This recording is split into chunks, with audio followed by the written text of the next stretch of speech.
রপ্তানি খাতকে সহায়তা দিতে চালু হয়েছিল শুল্কমুক্ত কাঁচামাল আমদানির এফওসি সুবিধা, কিন্তু সেই সুবিধায় এখন জালিয়াতি ও রাজস্ব ফাঁকির হাতিয়ার হয়ে উঠেছে। চট্টগ্রামে এফওসি সুবিধায় কাঁচামাল আমদানি করা প্রায় 40টি প্রতিষ্ঠানের মধ্যে অন্তত 14টির বিরুদ্ধে জাল নথি ব্যবহার ও শুল্কমুক্ত কাঁচামাল স্থানীয় বাজারে বিক্রির অভিযোগ পেয়েছে কাস্টমস। হারুনুর রশিদ ও পিয়াল ঘোষের ক্যামেরায় মামুনুর রশিদ অভির রিপোর্টে বিস্তারিত।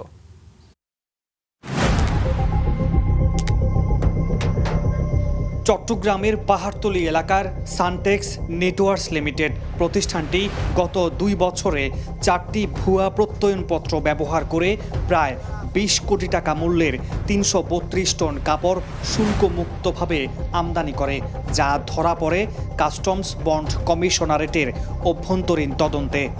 বন্ডালারা তাদের যে আইনি প্রক্রিয়া আছে বা যদি তারা প্রমাণ করতে পারে, এটা আমরা 2 নম্বরই করছি, মাথা পেতে নেব সমস্যাটা। নগরীর হালিশহর এলাকার আরেক প্রতিষ্ঠান ফোকাস অ্যাপারেলস বিডি লিমিটেডের বিরুদ্ধে অভিযোগ আরও স্পষ্ট।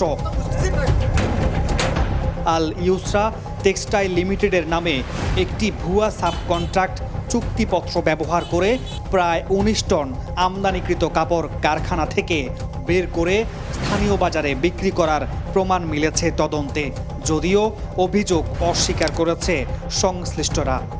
আমাদের মাল আছে তো, আমাদের মালটা আমরা সাবকন্ট্রাক্টে দিচ্ছি, এটাই, আর কোনো কিছু না। চট্টগ্রাম ইপিজেড ভিত্তিক ফাল্গুন গ্রুপের জেএমএস গার্মেন্টসের বিরুদ্ধেও ব্যাপক অনিয়মের প্রমাণ মিলেছে অনুসন্ধানে। বন্ড সুবিধায় আনা কাঁচামালের মধ্যে হদিস নেই 9,500 টন ফেব্রিক্স, 5,000 টনেরও বেশি অ্যাক্সেসরিজ ও 67 টন প্যাকেজিং ম্যাটেরিয়ালস। এগুলো বিক্রি করে দেয়া হয়েছে খোলা বাজারে। অনিয়ম এখানেই শেষ নয়। প্রতিষ্ঠানটি রপ্তানি আয়ের প্রায় 118 কোটি টাকা দেশে ফেরত আনেনি। এর আগে 2020 সালেও শুল্ক ফাঁকির অভিযোগে তাদের বিরুদ্ধে মামলা হয়। একই গ্রুপের আরেক প্রতিষ্ঠান মডেস্ট গার্মেন্টসের বিরুদ্ধেও শুল্ক ও কর ফাঁকির অভিযোগ আছে। এসব অভিযোগের বিষয়ে কথা বলার জন্য পাওয়া যায়নি প্রতিষ্ঠানের দায়িত্বশীল কাউকেই। এত সব অনিয়মের বিষয়ে এখন কঠোর ব্যবস্থা নেয়ার কথা বলছে কাস্টমস ও বন্ড কমিশনারেট।